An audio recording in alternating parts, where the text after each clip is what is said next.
들어가려나? 됐어.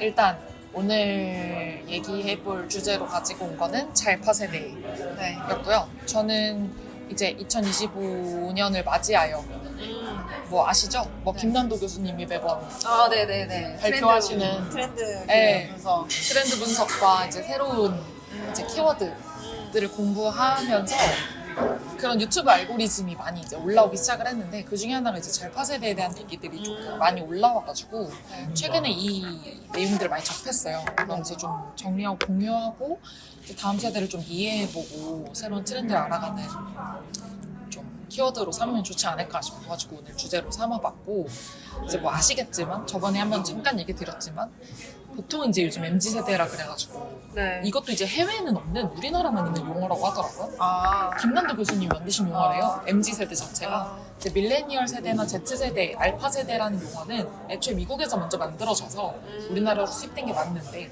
그 MZ세대의 그 M자와 Z를 따서 만든 그 용어 자체는 김난도 교수님이 우리나라에 처음 만드신 용어라고 했고요. 잘파 세대는 이제 알파 세대, Z세대를 넘어서는 그 뒤의 세대인 알파 세대와 Z세대를 합쳐서 잘파 세대라고 하는데 이 용어 자체는 미국에서도 쓰이고 있는 용어래요. 그래서 이미 좀 해외에서 먼저 쓰이고 있었고 우리나라에 수입되는 용어였다라는 거를 알고 계시면 될 것 같고 이제는 잘파 세대들이 사회에 이제 나오기 시작을 하면서 이제 새롭게 떠오르고 있는 MZ세대, 다음 세대라고 불리는 세대인 것 같고요. 네. 그리고 이제 사실은 좀 제가 딥하게 좀 파고들다 보니까 MZ세대도 M이랑 Z는 좀 특성이 다르다, 분리돼야 된다라는 얘기가 많았잖아요. 맞아요. 근데 Z랑 알파도 좀 달라요. 맞아요. 그래서 일단 사실은 좀 이게 마케팅적으로 좀 만들어진 용어가 아닌가. 그냥 이들이 이제 소비 트렌드로 떠오르기 시작하면서 그냥 이들을 좀 분석하고자 하는 좀 관찰자적인 시점이 좀 들어가게 된 용어가 아닌가라는 생각이 좀 들더라고요. 그리고 실제로 그렇게 분석하는 경우들도 좀 있었어요. 그래서 뭐 그들이 자신들을 사실 알파 세대라고 호칭을 하는 게 아니라 그들을 그냥 알파 세대라고 부르기 시작한 거잖아요. 우리가 그들을 정의하기 위해서. 그쵸. 그리고 그 Z랑 알파도 사실은 특성이 다른데 MZ랑 비슷하게 묶었다는 것 자체가 그냥 그들을 소비 계층으로 뭔가 한 틀로 묶어서 그들을 분석하고자 하는 뭔가 욕망이 반영이 돼 이제 언어다, 이제 어떤 어휘다. 근데 그러다 보니까 약간 유튜브나 자료들을 찾으면은 마케팅적으로 약간 소비에 관해서 약간 그런 식으로만 이들을 이야기를 하고 있고 사실 그 외의 부분에 대해서는 얘기를 하지 않는다고 하기엔 좀 그렇고 그런 거에 대해 좀 딥하게 다룬 것들은 거의 없더라고요. 왜냐면 나는 되게 궁금한 게 이들의 소비 이런 것도 되게 궁금하지만 얘네는 이제 소비 말고 얘네는 어떤 역사를 가졌기 때문에 왜 뭐 여기 적어주신 거 보면 뭐 수용화성이 됐나 아니면은 뭐 활용성인가 약간 이런 거에 대해서 조금 더 딥하게 알고 싶은 것 같아요. 왜냐하면은 그 역사를 좀 알아야 어찌됐건 얘가 왜 이런 식으로 행동을 하게 됐고 이런 소비를 촉진하게 됐는지를 알고 어찌됐건 앞으로는 계속 이들과 계속 뭐 협업하고 나아가야 됐을 때 그거에 대해서 명확히 알아야 아 얘네는 이렇기 때문에 이런 걸 더 중점적으로 생각하구나. 그러면 우리 일을 할 때 얘는 이런 식의 업무를 맡기거나 얘한테 독려를 하면은 더 잘할 수 있겠다. 나와 더 협업이 더 시너지 효과가 좋겠다. 이런 걸 알고 싶은데 너무 그렇죠.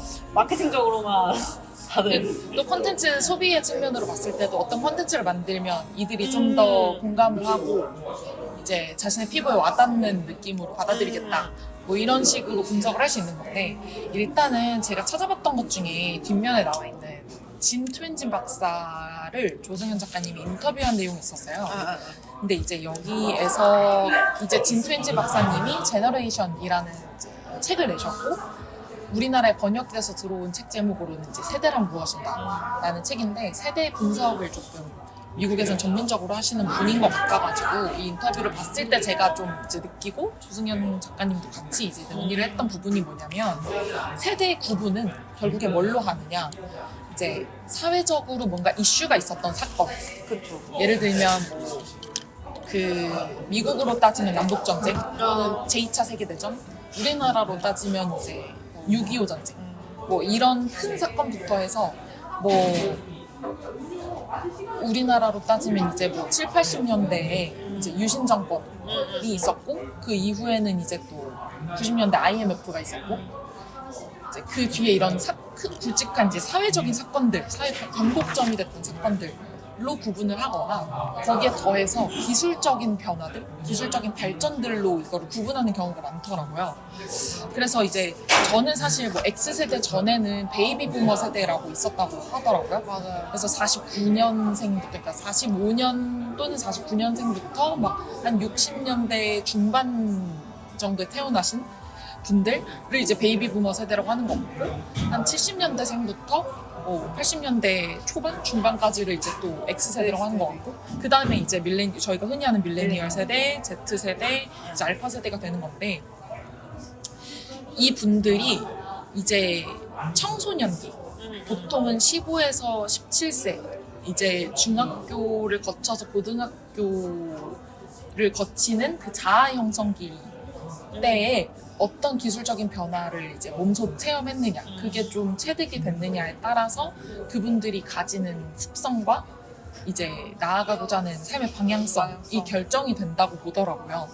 그래서 저는 사실은 뭐 베이비 부머 세대는 저희 아버지 세대를 좀 넘어서는 세대라고 그쵸. 생각을 해가지고, 그러니까 보통은 이제 X세대가 저희 아버지 세대라고 생각을, 저희는 이제 밀레니엄 세대니까 아버지 세대라고 생각을 했을 때 X세대부터 가지고 온 건데, X세대 때는 이제 유신 정권을 거쳐서 그쵸. 이제 어찌됐건 일본 문화와 미국 문화가 유입되기 시작했던 시점이라고 하더라고요. 이제 7, 80년대에 이제 뭐 새마을운동 이러면서 이제 우리나라를 붐업시키는, 부흥시키는 이런 사회적인 운동들이 있었고, 그러면서 동시에 이제 해외 문물들이 마구 쏟아져 들어오기 시작했던 시대여서, 그때 이제 디지털 관련해서 이제 뭐 인터넷도 발달이 되기 시작하고 이러면서 그분들은 이거를 어떻게 하면은 상업화시킬까? 이걸로 어떻게 돈을 벌까? 맞아요. 이런 생각을 하셨던 세대라서 이걸로 이제 사업을 하셨던, 이제 처음에 그분들에게는 이제 전쟁을 겪고 나서, 유신 정권을 겪고 나서 이제 사회적으로 규칙이 좀 중요시 됐던 시기고, 어떻게 규범과 표준을 만들까가 중요했던 시기여서 이분들에게는 그게 중요했다고 하더라고요. 맞나? 그 뒤에구나. 여튼 그죠. 그분들에게는 브랜드랑 로고가 좀 중요시 됐대요. 그러니까 어찌됐건 그게 규칙이 되는 거죠. 그게 표준이 되는 거죠. 브랜드랑 로고가 지향하는 가치에 따라서 우리들을 좀 끼워 넣고 싶어 하고, 그래서 뭐 나이키, 뭐 약간 이런 것들이 중요하고, 그래서 짝퉁 문화 같은 게 되게 발달을 많이 했었고, 그래서 어머니 세대들이 약간 짝퉁 가방 같은 거, 막 중국 가면 막 쇼핑해 오시고, 이런 거에 대한 욕구가 있으신 게 약간 그 표준에 대한 이제 욕구가 있으신 거예요. 그 표준으로 가고자 하는, 표준에 나를 넣고자 하는 욕구가 있으신 거고, 어찌됐건 그게 이제 또 인터넷 발달과 맞물려서 그분들은 그 표준을 세우고 싶어 하는 욕구가 있어서 그 디지털을 활용해서 뭔가 돈을 벌고 뭔가 기업을 세우고 상업화를 시키고자 하는 욕구가 강했다라는 세대라고 볼 수가 있다고 했고요. 그러니까 저도 뭐 전문가는 아니니까 그냥 되게 말 잘하네요. 되게 말을 열심히 술술하네. 열심히 공부해 왔어요. 그래서 네. 그냥 제가 이제 좀 정리해온 지식들을 좀 포괄적으로 다 담아서 그냥 나눔을 하는 형식이니까 너무 하지 않았으면 좋겠어. 뭘 하지 않았으면 그러니까 좋겠어. 너무 전문화된 지식은 아니니까. 그냥. 전문화된 지식은 아니지만 굉장히 그 여러 유튜브를 보고 굉장히 혼자 자기만의 것으로 잘 만들어서 표현하고 있는 것 같아요. 맞아요. 네. 이것저것 많이 하고 있어. 근데 존댓말 어색해? 아니 다시 익숙해졌어. 익숙해졌어? M세대는 이제 자신의 청소년기, 아 맞아요. 때부터 이제 막 핸드폰이 보급되기 시작하고 음. 이 디지털이 조금 더 생활에 들어오기 시작한 세대여서 이것들을 어떻게 하면 활용할 수 있을까를 고민하게 된 시기예요. 그리고 이제 표준이 어느 정도 자리를 잡고 나니까 그 안에서 다양성이나 추구하게 되죠. 주체성이나 이런 것들을 좀 추구하고자 하는 욕망이 강해져서 이제 디지털을 받아들이면서 이 안에서 뭔가 뭐 싸이월드를 한다거나 맞아요. 뭔가 자기만의 것을 뭔가 만들고 싶어 하는 욕구가 그때부터 생기기 시작했고, 근데 그럼에도 표준을 벗어나진 않아요. 뭔가 이 표준 안에서 뭔가 나만의 뭔가 새로운 개성을 좀 찾고자 하는 사람들이 맞아요. 밀레니엄 세대다. 그리고 이제 좀 그 예를 들면 나이키에서 Just Do It 네. 이런 식으로 뭔가 그 유명하신 분들이 막 자기 개발을 하고 막 자기 칸을 뛰어넘는 모습에 자신을 이입해서 좀 긍정적으로 바라보는 시선이 좀 강했다고 하더라고요. 그러니까 좀 그 부유하게 된 계층에서 자라는 세대들이 많아서, 그리고 이제 인터넷이 막 발달했기 때문에 서로 소통을 하면서 이게 잘 될 거라는 의식과 약간 자의식이 좀 강해지고 긍정성을 많이 가지고 있는 분들이 많고, 그리고 경험을 이제 막 체득하던 시기다 보니까 경험을 좀 중시하게 돼서 이제 뭐 팝업 스토어라든지 맞아요. 뭐 쇼핑하울이라든지 파인다이닝, 오마카세, 호캉스, 뭐 여행 이런 데 돈을 아끼지 않고, 그래서 욜로족 이런 것들이 저희 때 엄청 트렌드였잖아요.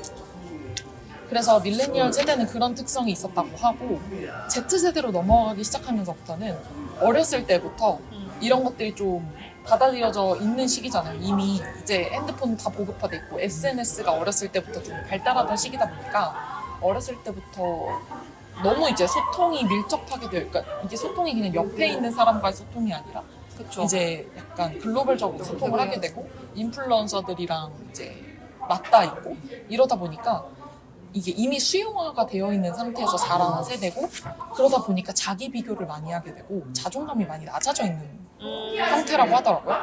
그래서 좀 더 그 나의 것, 그러니까 그들의 표준을 따라가는 게 아니라 나만의 개성, 그리고 내가 편안할 수 있는 거를 추구하고, 그리고 이제 인플루언서들의 영향은 받지만 그 안에서 약간 나만의 것을 찾아 합리적인 소비를 하고 막 굳이 트렌드를 다 쫓아가지는 않으려는 약간 반감적인 성향이 좀 생기기 시작을 했다라고 해가지고, 뭐 나이키가 주가가 많이 떨어졌대요. 작년 재작년에.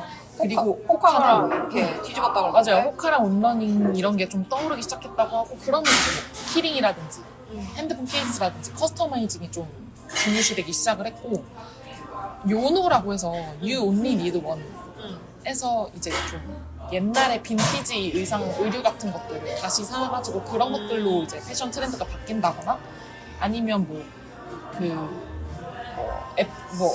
푸사오라 그래서 저희가 맞아요. 뭐 피트니스 센터를 등록한다든가, 아니면은 그 뭐라 그러나요? 푸사오 같은 거를. 여튼 그러니까 헬스나 뭐 다 같이 하는 그런 거에서 벗어나서 약간 맨몸 운동을 하고, 그 피클링이라 그래서 이거는 이제 집에서 요리를 해 먹는 것의 일환인데 피클을 집에서 직접 담궈 먹는 거예요. 맞아요. 근데 고기도 절여 먹고 김치도 그런 것 중에 일종이고, 뭐 컴포스트와 비료화라고 해가지고 이제 음식물 쓰레기를 흙에 이제 저희 뭐 미생물 음식물 처리기처럼 흙에 비료화를 시켜서 그거를 또 식물에다가 비료를 해서 막 길러 먹고, 약간 이런 것들이 다 약간 이제 본인만의 라이프 스타일을 추구하게 되는, 좀 더 이제 각각의 개성을 추구하게 되는 성향이 강해졌다. 이게 오히려 보면 좀 과한 연결에 대한 염증으로 인해서, 그러니까 배달, 뭐 구독 서비스, 유행, 뭐 지나친 뭐 몸에 대한 이상화라든가 뭐 어떤 이상화가 되어 있는 그런 인물이나 이미지라거나 뭐 SNS 이런 것을 좀 벗어나서 약간 안티 알고리즘, 뭐 또는 이제 시크릿 모드로 요즘 뭐 인터넷을 하는 경향도 강해진다고 하니까 알고리즘을 좀 벗어나고자 하는, 나만의 것을 추구하고자 하는 그런 것들이 좀 강해진 세대다. 그게 이제 Z랑 알파 세대로 이어지는 건데, 알파 세대가 특히 이제 말씀드린 성향이 좀 강하대요. Z세대는 그래도 좀 아직도 인플루언서에 대한 의존도가 높아서 아직은 좀 그 브랜드가 중요하고 좀 그러니까 커스터마이징을 추구하기는 하나 아직은 그 트렌드에 민감하게 밀접해 있는 반응성을 보임에 반해서 알파 세대는 그거에 좀 더 반감을 가진 세대가 이제 알파 세대. 저는 지금 잘파 세대를 좀 통합적으로 설명을 드렸는데 그게 조금 두 세대가 갈리는 포인트라고 하더라고요. 그러니까 앞에 제가 적어드렸던 거에서 Z세대는 이제 수용을 해서 이런 것들을 이제 거의 체득을 하고 좀 비관적이고 좀 자신의 자존감이 많이 낮아져 있기 때문에 이런 것들을 벗어나기 위한 움직임이 시작됐던 단계라고 하면 알파 세대는 그걸 진짜 본격적으로 디지털 네이티브로서 디지털을 소화해서 좀 합리적인 소비를 하고 좀 그 중고 소비를 한다던가 뭐 약간 트렌드를 좀 벗어나는 움직임을 좀 행동력으로 실천하는 세대가 되었다 라는 것 같아요. 그래서 요즘 같은 요즘의 그런 유행에서는 텍스트 힙이라거나 그러니까 굉장히 많은 정보성 막 틱톡이랑 이런 게 유행했던 막 쇼츠나 이런 것들이 유행했던 시대를 조금 더 벗어나가지고 더 과거로 돌아가는 우리 세대보다 더 과거로 X세대로 돌아가는 움직임이 좀 생기고 있잖아요. 뭐 그게 텍스트 힙이고 아니면 뭐 빈티지 패션이라거나 약간 굳이 새로운 소비를 하려는 움직임이 아니라 기존의 것을 활용하려는 이런 문화들이 다 알파 세대가 오히려 가지고 있는 좀 문화다. 라는 것들을 좀 알아두면 좋을 것 같더라고요. 그러니까 결국에 유행은 돌고 돈다고 다시 옛날 세대의 그런 문화로 좀 돌아가고 있는 느낌이 있더라고요. 근데 물론 그 문화를 온전히 받아들이는 게 아니라 약간 뭐랄까요 반감은 가지고 있으나 그거를 자신의 개성으로 좀 체득화해서 소화하려는 움직임이 있는 것 같다. 근데 이게 약간 확실히 그런 게 약간 저희는 M세대잖아요. 근데 이 M세대의 특성을 다 갖고 있으면서 이 시대가 변하면서 약간 그 내가 자기 개발에 조금 더 초점을 두고 지금 나에 대해서 되게 고민을 하고 막 이러는 것들이 있는데 그게 왜 되게 나는 이런 걸 생각하지 않고 그냥 내 흐름에 따라서 그냥 내 인생에서 사실 30대는 어느 정도 30대 초반은 어느 정도 내가 일적으로 여자들은 좀 이렇다고 나는 생각을 하고 약간 돈도 있고 하니까 근데 약간 의문점은 들 것 같은 거지 왜 나는 앞으로 뭘 위해 지금 살고 있는 거지 나는 도대체 뭐 하는 애지? 약간 이게 그냥 나는 이 시기에 그냥 겪는 그런 거라고 생각을 했는데 이거를 보면은 그냥 시대가 그렇게 바뀌어서 내가 그런 거를 더 고민하게 되고 생각하게 되는 것 같다. 겹친 것 같아. 우리가 그런 시기를 지내고 있는 것과 동시에 이런 트렌드가 옴으로써 약간 시너지가 나는 느낌? 그럴 수도 있겠네. 되게 그러니까 정보가 너무 많아지면서 알고리즘 때문에 자신의 주장과 자신의 그 세계가 더 강건해지고 남의 세계는 배척하는 경향이 생겨서 그런 것들을 우려하는 시선들이 되게 많아졌음과 동시에 그런 것들을 오히려 어렸을 때부터 접함으로써 해석하고 그러니까 구분하고 그런 능력이 이미 알파 세대는 길러져 있어서 오히려 자신의 것을 소화하려고 하고 그런 게 생각보다 덜하다라는 느낌을 좀 받았던 것 같아요. 공부를 하면서는. 근데 약간 그럴 수도 있는 것 같은 게 약간 그런 조금 다른 해석인데 이 잘파 세대 같은 경우는 어찌됐건 사실 태어나면서부터 이제 핸드폰을 하고 SNS를 너무 많이 하니까 얘네는 사실 이렇게 누군가를 만나서 뭔가 모임을 하고 이렇게 얘기를 나누는 것이 더 불편한 애들인 거지. 그러다 보니까 사실 그 단체에서 있으면 군중심리라는 게 있잖아. 그치. 그런 게 걔네는 좀 덜 겪은 거라고 생각하는 거지. 그런 걸 걔네는 어려워하기도 하고 그래서 그런 걸 좀 배척하고 하다 보니까 왜냐면 군중에서는 내가 뭐가 아니어도 이게 다 이렇게 다수결로 가게 되면 내가 따라가야 되잖아. 그리고 거기에 휩쓸리게 된단 말이야. 맞아. 거기서 난 이렇게 안 할 거야. 이게 안 되는데 SNS는 그게 되고 혼자 있을 때도 그런 게 이제 잘 할 수 있으니까 그러면서 조금 더 자기에 대한 거를 더 많이 표현하려고 하고 하는 것 같기도 하는 생각이 갑자기 드네요. 그럴 수 있겠다. 근데 개인화된 성향이 강해진다고는 했어. 알아볼 때. 근데 이게 동시다발적으로 여기에 지금 안 적어놓은 게 있는데 이제 개인화된 성향들이 강해지다 보니까 이렇게 좀 합리적인 소비를 하려는 트렌드도 있는데 동시에 그러니까 이게 뭐랄까 이게 수용적으로 바뀌는 게 아닐 수도 있는 건 요즘 뭐 미국 젊은 세대들, 알파 세대들에게 이제 지금 이제 청소년기를 지내고 있는 학생들에게 물어봤을 때 또는 대학생이 막 된 친구들에게 물어봤을 때 자신을 극우나 극좌라고 표현하는 사람들이 훨씬 많아져. 그러니까 자신의 정치 성향이라든지 극단적인 성향을 드러내는데 거리낌이 없어졌다고 하더라고. 그러니까 이게 동시에 가는 것 같은데 이게 수용이 가능한 문화로 받아들여져서 그걸 말하는데 거리낌이 없는 걸 수도 있고 아니면 그 상관이 없어서 그러니까 근데 그게 수용적이라고 해야 되나? 상관이 없나? 근데 상관이 없지 않을 텐데.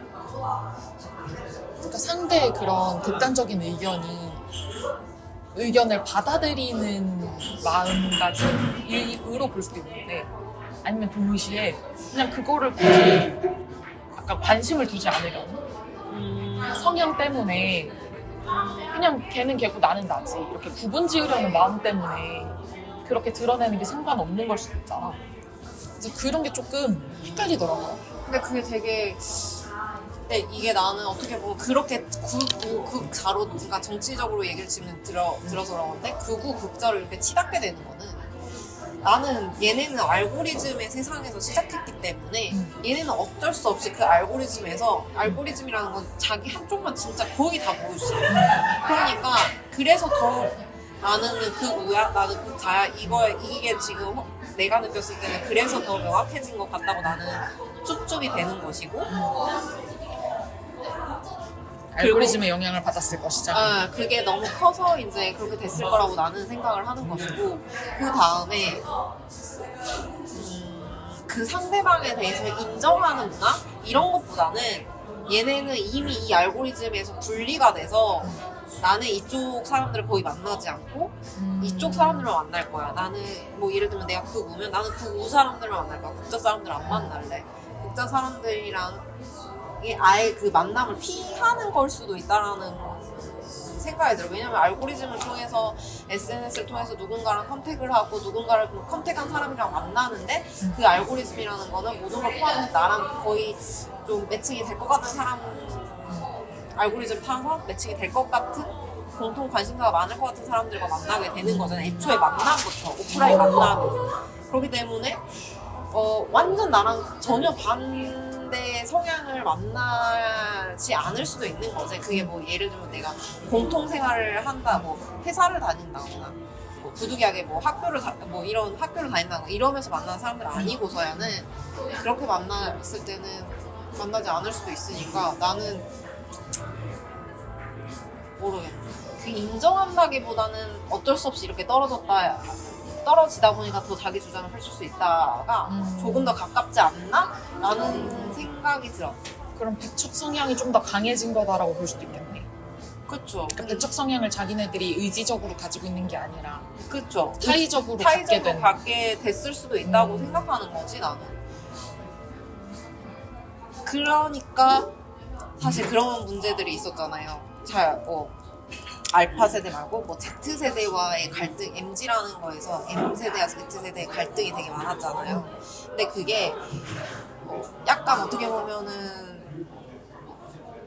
지금 부딪히고 있는 건데 그들과 이제 M과 Z가 부딪히고 있는 건데 소통을 원활하게 한다기보다는 약간 부딪히면서 서로 약간 답이 없다의 느낌으로 사실 약간 그치, 세대 갈등이 있었던 거니까 그걸 봤던 알파 세대의 입장에서는 저렇게 부딪혀서 굳이 서로가 아니라고 생각하는데 저렇게 부딪힐 필요가 있나?